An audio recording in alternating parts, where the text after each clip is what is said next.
नमस्कार दोस्तों। 12वीं की हिंदी कक्षा में आप सभी का स्वागत है। मैं विजयपाल शर्मा आपको आज अभिव्यक्ति माध्यम का पहला पाठ लेकर आपके सामने उपस्थित हूँ।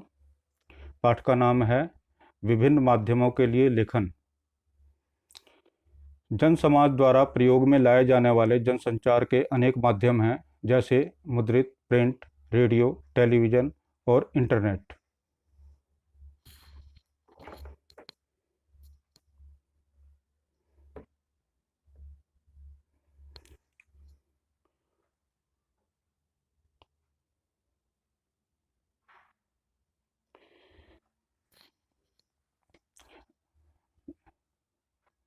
मुद्रित अर्थात समाचार पत्र पत्रिकाएं पढ़ने के लिए, रेडियो सुनने के लिए, टीवी देखने और सुनने के लिए तथा इंटरनेट पढ़ने, सुनने व देखने के लिए प्रस्तुत होते हैं। अखबार पढ़ने के लिए हैं, रेडियो सुनने के लिए हैं और टीवी देखने के लिए ज़्यादा महत्वपूर्ण है। किंतु इंटरनेट पर पढ़ने, देखने और सुनने तीनों की आवश्यकता पूरी हो जाती है। जनसंचार के माध्यमों में मुद्रित प्रिंट माध्यम सबसे पुराना माध्यम है, जिसके अंतर्गत समाचार पत्र और पत्रिकाएं आती हैं। मुद्रण का प्रारंभ चीन में हुआ। तत्पश्चात जर्मनी के गुटेनबर्ग ने छापाखाना की खोज की। भारत में सन 1556 में गोवा में पहला छापाखाना खुला, जिसका प्रयोग मिशनरियों ने धर्म प्रचार की पुस्तकें छापने के लिए किया था। आज मुद्रण कंप्यूटर की सहायता से होता है।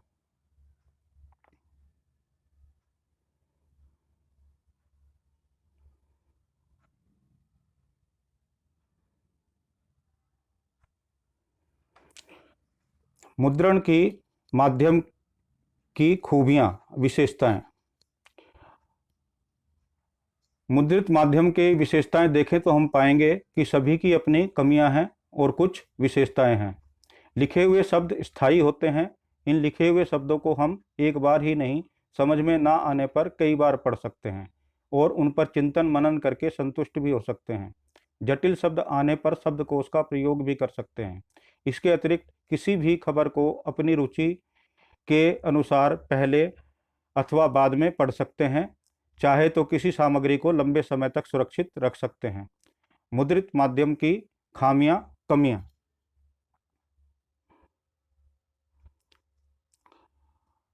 मुद्रित माध्यम में कई कमियां हैं। पहली, निरक्षरों अर्थात अशिक्षित लोगों के लिए अनुपयोगी है। अनपढ़ लोग इसका फायदा नहीं उठा पाते। टीवी तथा रेडियो की भांति मुद्रित माध्यम तुरंत घटी घटनाओं की जानकारी नहीं दे पाता। समाचार पत्र निश्चित अवधि अर्थात 24 घंटे में एक बार, सप्ताह में एक बार और मासिक मास में एक बार प्रकाशित होता है। किसी भी खबर अथवा रिपोर्ट के प्रकाशन के लिए एक डेडलाइन, समय सीमा निश्चित होती है। स्पेस, स्थान की सीमा भी होती है। महत्व एवं जगह की उपलब्धता के अनुसार ही किसी खबर को स्थान दिया जाता है। मुद्रित माध्यम में अशुद्धि होने पर सुधार लाने के लिए अगले अंक की प्रतीक्षा करनी पड़ती है। मुद्रित माध्यम में लेखन के लिए ध्यान देने योग्य बातें। मुद्रित माध्यम में लेखन के लिए भाषा, व्याकरण, शैली, वर्तनी, समय सीमा, आवंटित स्थान, अशुद्धि शोधन एवं तारतम्यता पर विशेष ध्यान देना जरूरी है। रेडियो जनसंचार माध्यम का एक श्रव्य माध्यम है, जिसमें ध्वनि, शब्द और स्वर ही प्रमुख हैं। रेडियो मूलतः एक रेखीय लीनियर माध्यम है। रेडियो समाचार की संरचना समाचार पत्रों तथा टीवी की तरह उल्टा पिरामिड शैली पर आधारित होती है, जिसमें अखबार की तरह पीछे लौटकर सुनने की सुविधा नहीं होती। लगभग 90% समाचार या स्टोरीज इसी शैली में लिखे जाते हैं। अब बात करेंगे उल्टा पिरामिड शैली की।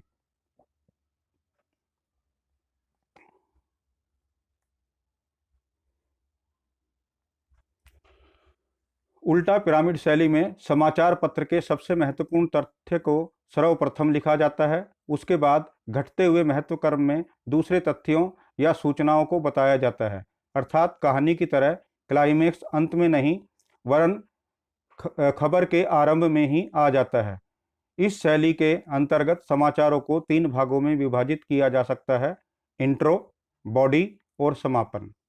सबसे पहले इंट्रो, समाचार का मुख्य भाग। बॉडी, घटते क्रम में खबर का विस्तृत ब्यौरा। समापन, सबसे अधिक महत्वपूर्ण ना होने पर अथवा स्पेस ना होने पर इसे काटकर छोटा भी किया जा सकता है।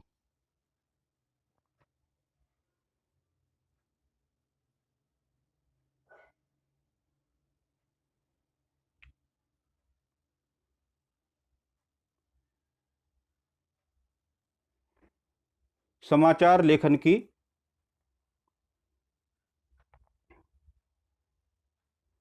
बुनियादी बातें।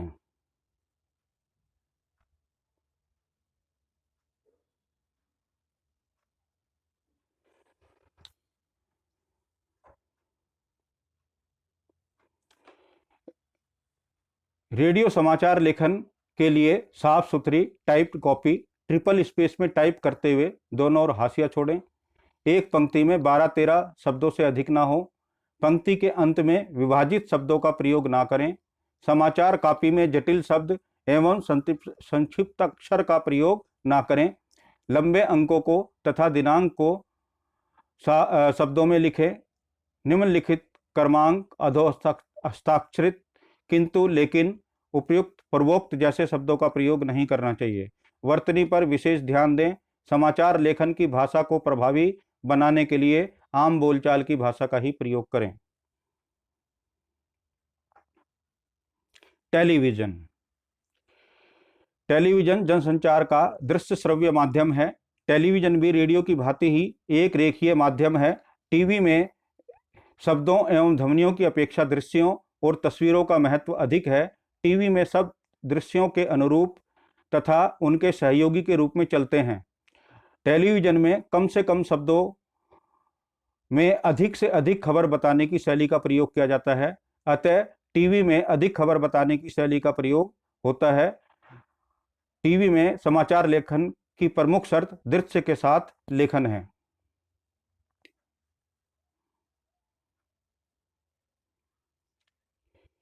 टीवी की खबरों के प्रमुख चरण। प्रिंट अथवा रेडियो की भांति टीवी चैनल समाचार देने का मूल आधार सूचना देना है। टीवी में ये सूचनाएं इन चरणों से होकर गुजरती हैं। पहला, फ्लैश ब्रेकिंग न्यूज़। दूसरा, ड्राई एंकर फोन इन। तीसरा, एंकर विजुअल। पांचवा, एंकर बाइट। छठा, लाइव। सातवां, एंकर पैकेज। एक बार फिर दोबारा सुन लें। पहला, फ्लैश ब्रेकिंग न्यूज़। दूसरा, ड्राई एंकर। तीसरा, फोन इन। चौथा, एंकर विजुअल। पांचवा, एंकर बाइट। छठा, लाइव। सातवां, एंकर पैकेज। विशेषताएं।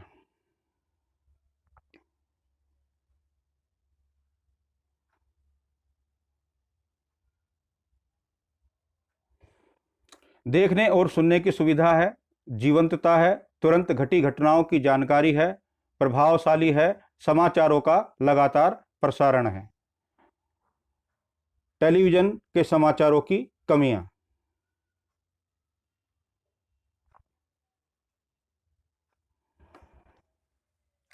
भाषा शैली के स्तर पर अत्यंत सावधानी बाइट का ध्यान रखना आवश्यक है। कार्यक्रम का सीधा प्रसारण कभी कभी सामाजिक उत्तेजना को जन्म दे सकता है।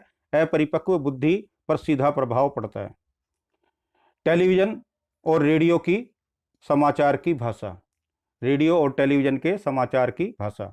भाषा के स्तर व गरिमा को बनाए रखते हुए सरल भाषा का प्रयोग करें ताकि सभी वर्ग तथा स्तर के लोग समझ सकें। वाक्य छोटे छोटे तथा सरल हों। वाक्यों में तारतम्यता हो। जटिल शब्दों, सामासिक शब्दों एवं मुहावरों के अनावश्यक प्रयोग से बचें। जटिल और उच्चारण में कठिन शब्द, संक्षिप्तताएं, अंक आदि नहीं लिखने चाहिए जिन्हें पढ़ने में जुबान लड़खड़ा जाए। इंटरनेट।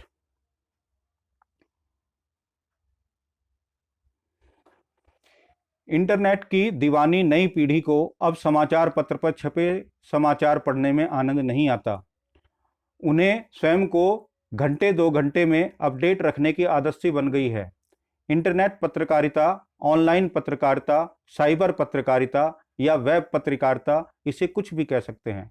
इंटरनेट द्वारा जहां हम सूचना, मनोरंजन, ज्ञान तथा निजी एवं सार्वजनिक संवादों का आदान प्रदान कर सकते हैं, वहीं इसे अश्लीलता, दुष्प्रचार एवं गंदगी फैलाने का माध्यम भी बनाया जा रहा है। इंटरनेट का प्रयोग समाचारों के संप्रेषण, संकलन तथा सत्यापन एवं पुष्टिकरण में भी किया जा रहा है। टेलीप्रिंटर के ज़माने में जहां 1 मिनट में केवल 80 शब्द एक स्थान से दूसरे स्थान पर भेजे जा सकते थे, वहीं आज 1 सेकंड में लगभग 70,000 शब्द भेजे जा सकते हैं।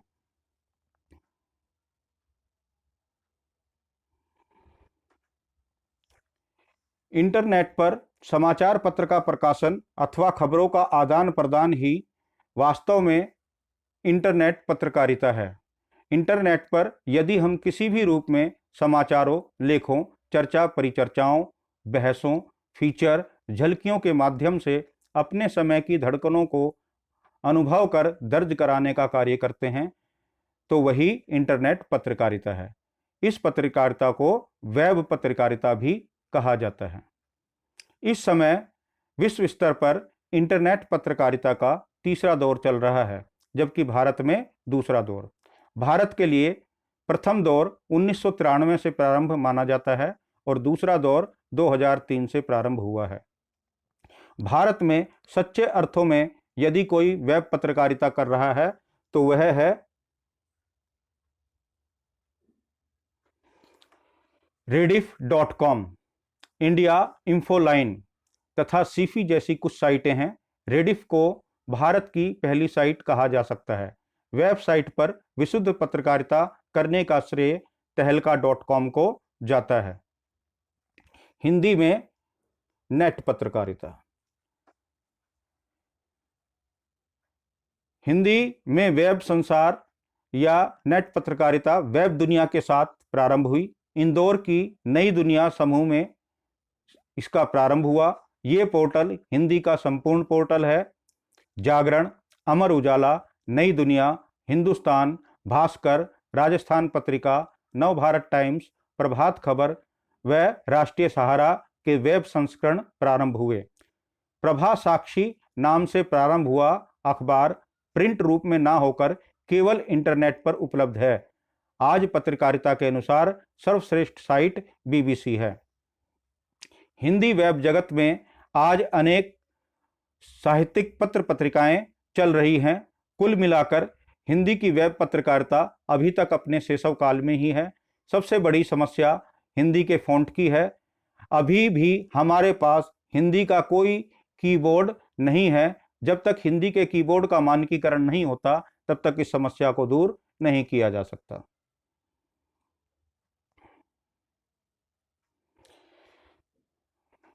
तो बच्चों, ये आज की हिंदी विषय की कक्षा थी, विभिन्न माध्यमों के लिए लेखन। अब इसमें आप जो है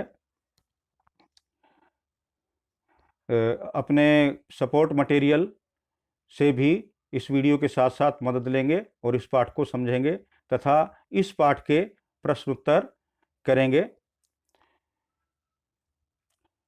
और आज की कक्षा के लिए आप सभी का धन्यवाद।